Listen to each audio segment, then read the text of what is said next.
नमस्कार। प्रादेशिक समाचार के साथ मैं पूनम केरकेट्टा। पहले मुख्य समाचार। केंद्र सरकार एक देश एक चुनाव से संबंधित विधेयकों को आज संयुक्त संसदीय समिति को भेजेगी। हंगामे के कारण संसद की कार्यवाही 2 बजे तक के लिए स्थगित। जीएसटी काउंसिल की बैठक में केंद्र सरकार के समक्ष झारखंड रखेगा बकाये राशि की मांग। वित्त मंत्रियों की बैठक में वित्त मंत्री राधाकृष्ण किशोर होंगे शामिल। साहित्य अकादमी ने की 21 भाषाओं में वार्षिक साहित्य अकादमी पुरस्कार 2024 की घोषणा। महेश्वर सोरेन को संथाली नाटक रचना सेचर सवंता रेन अंधा मन्नी के लिए मिला अवार्ड। कृषि और पशुपालन मंत्री शिल्पी नेहा तिर्की ने कहा, पशुओं को सड़कों से ले जाने में किसानों को सहूलियत को लेकर सरकार जल्द रोड चार्ट की करेगी व्यवस्था। और महिला क्रिकेट में भारत और वेस्टइंडीज के बीच T20 श्रृंखला का तीसरा और अंतिम मैच आज शाम मुंबई में। और अब समाचार विस्तार से।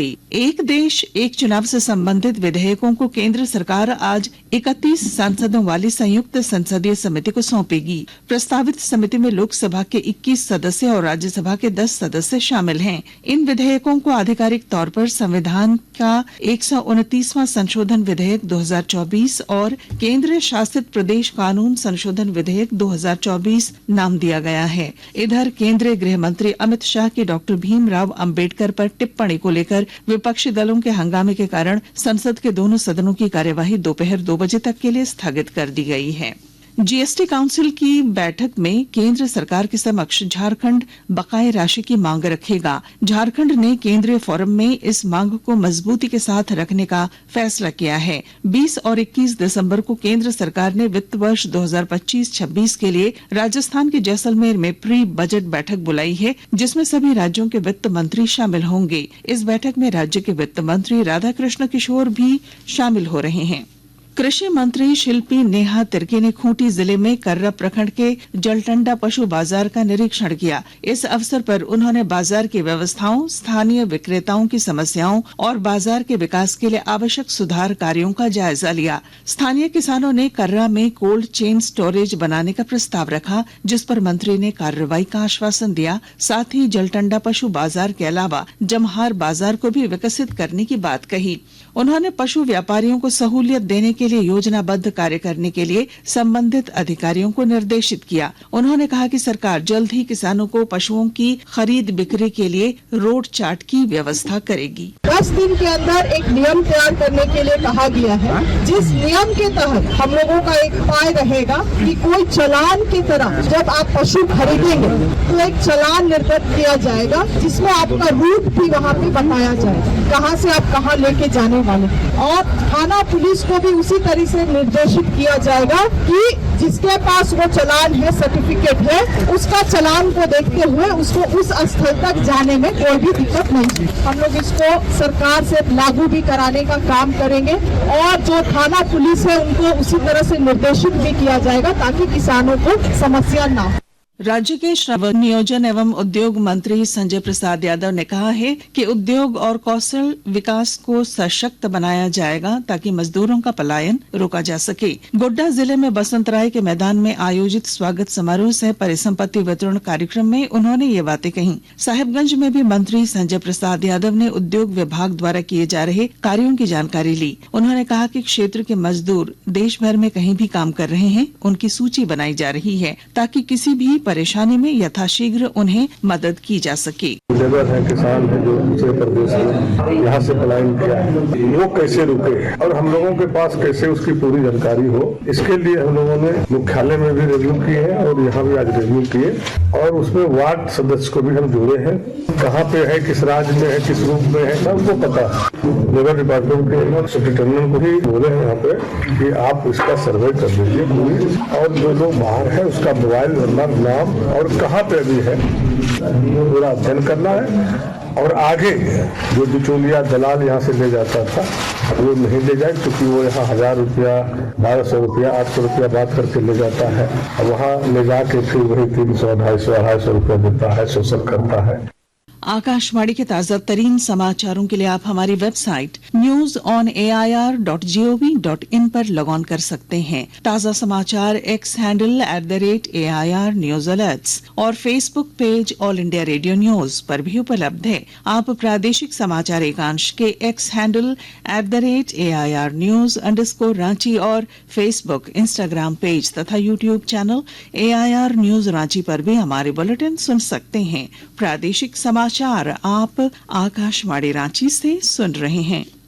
साहित्य अकादमी द्वारा 21 भाषाओं में वार्षिक साहित्य अकादमी पुरस्कार 2024 की घोषणा की गई, जिसमें लेखक महेश्वर सोरेन को संताली नाटक रचना सचर सवंता रेन अंधा मनमी के लिए साहित्य अकादमी अवार्ड से नवाजा गया है। गुमला जिले में बनाए जाने वाले वाद्य यंत्र मांदर को राष्ट्रीय और अंतर्राष्ट्रीय स्तर पर पहचान दिलाने के उद्देश्य से दिल्ली में कल GI टैग की होने वाली अंतिम सुनवाई के लिए प्रसिद्ध कारीगरों और विशेषज्ञों की 6 सदस्यों की टीम आज रवाना हुई। उपायुक्त कर्ण सत्यार्थी ने टीम को हरी झंडी दिखाकर रवाना किया। यदि इसे GI टैग प्राप्त होता है तो ये न केवल गुमला बल्कि पूरे राज्य के लिए गर्व का विषय होगा। बोकारो जिले के पिंडरा जोड़ा थाना क्षेत्र में हाईवे किनारे भारी मात्रा में दवाइयां फेंकी हुई मिली हैं। कुछ दवाइयां ऐसी भी हैं जो अभी एक्सपायर नहीं हुई हैं। इस मामले पर ड्रग इंस्पेक्टर ने कहा कि खुले में किसी भी तरह की दवाइयां फेंकना गंभीर बात है। इसकी जांच के बाद दोषियों पर कठोर कार्रवाई होगी। रोड के साइड में दवा फेंका गया है, कुछ एक्सपायरी मेडिसिन है, कुछ का बाकी है, तो हमने सब सैंपल के तौर पर उठा लिया है और इसको कल डिस्पोज किया जाएगा। ये गंभीर तो है ही, इस तरह से डिस्पोज नहीं किया जाता मेडिसिन। जांच में आ जाएगा कि किसने किया, उस पर कार्रवाई जरूर होगी। देवघर जिले में उपायुक्त विशाल सागर ने मनरेगा और अबुआ आवास योजना की समीक्षा बैठक में अधिकारियों को पुरानी योजनाओं को जल्द से जल्द पूरा करने का निर्देश दिया। उन्होंने मनरेगा के तहत अधिक से अधिक लोगों को रोजगार उपलब्ध कराने के अलावा 100 दिनों का रोजगार पूरा करने वाले मनरेगा पर आश्रित श्रमिकों को कौशल विकास से जोड़ने पर बल दिया। दुमका के उपायुक्त आंजल येलू दोड्डे की अध्यक्षता में प्रायोजन एवं पालन पोषण देखरेख अनुमोदन समिति की बैठक में जिले के 58 ऐसे बच्चे चिन्हित किए गए हैं जो अनाथ, एकल अभिभावक और गंभीर बीमारी से पीड़ित हैं। इन बच्चों को स्पॉन्सरशिप स्कीम से कवर किया जाएगा। उपायुक्त के आदेश पर इन सभी का नामांकन विद्यालय में कराने के साथ ही इनके परिवारों को समर्थ करने के लिए भी कई कल्याणकारी योजनाओं से जोड़ा जाएगा। दुमका जिले के मुफस्सिल थाना क्षेत्र के दुमगांव स्थित ग्राहक सेवा केंद्र में बाइक सवार 3 अपराधियों ने 85,000 रुपए लूट की घटना को अंजाम दिया है। पुलिस CCTV फुटेज के आधार पर अपराधियों की पहचान करने में जुटी है। खूंटी जिले में पुलिस ने अवैध डोडा लदे 2 पिकअप वैन को जब्त किया है। खूंटी थाना क्षेत्र में पकड़े गए दोनों वाहन से कुल 78 बोरों में 1 क्विंटल से अधिक डोडा जब्त किया गया। पुलिस कार्रवाई के दौरान वाहन चालक भागने में सफल रहे। पुलिस इस संबंध में मामला दर्ज कर कार्रवाई कर रही है। खूंटी जिले में न केवल पर्यटन स्थलों की भरमार है बल्कि खुली वादियों में जनजातीय पारंपरिक व्यंजनों का स्वादिष्ट जायका भी आप ले सकते हैं। ब्यौरे के साथ हमारी संवाददाता। जिले में न केवल पर्यटन स्थलों की भरमार है बल्कि खुली वादियों में जनजातीय पारंपरिक व्यंजनों का स्वादिष्ट जायका भी आप ले सकते हैं। रांची खूंटी सड़क मार्ग पर हुटार स्थित द ओपन फील्ड में पूरे परिवार और दोस्तों के साथ आकर दिन भर पर्यटक इलेक्ट्रॉनिक गैजेट से दूर रहकर खूब मस्ती करते हैं। द ओपन फील्ड में आपको ट्राइबल फूड का आधुनिक तड़का मिल जाएगा। विभिन्न खाद्य पदार्थों का आनंद ले सकते हैं। जनजातीय व्यंजनों का जायकेदार और मॉडर्न टच के साथ लुत्फ उठाने के लिए लगातार दूर दराज से और फ्लैट कल्चर में रहने वाले परिवार और दोस्त जब यहाँ एक बार आते हैं तो वे बार बार यहाँ के जायकेदार ट्राइबल फूड का स्वाद लेने पहुँच जाते हैं। ज्योत्सना शीला, आकाशवाणी समाचार, खूंटी। और अब क्रिकेट। भारत और वेस्ट इंडीज के बीच महिला T20 क्रिकेट श्रृंखला का तीसरा और आखिरी मैच आज नवी मुंबई के DY पाटिल स्पोर्ट्स एकेडमी में खेला जाएगा। मैच शाम 7 बजे शुरू होगा। दोनों टीमें श्रृंखला में 1-1 की बराबरी पर हैं। और अब अंत में मुख्य समाचार।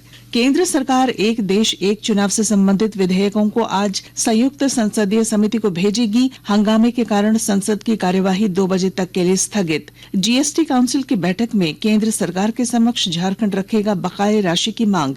वित्त मंत्रियों की बैठक में वित्त मंत्री राधाकृष्ण किशोर होंगे शामिल। साहित्य अकादमी ने की 21 भाषाओं में वार्षिक साहित्य अकादमी पुरस्कार की घोषणा। महेश्वर सोरेन को संथाली नाटक रचना सचर सवंता रेन आंधा मनमी के लिए मिला अवार्ड।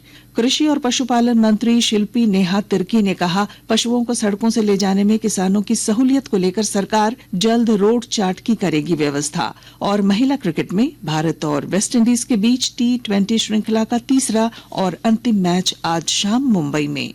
और इसके साथ ही आकाशवाणी रांची से प्रादेशिक समाचार का ये बुलेटिन समाप्त हुआ। अगला प्रादेशिक समाचार बुलेटिन आप सुनेंगे दोपहर 2:55 पर। नमस्कार।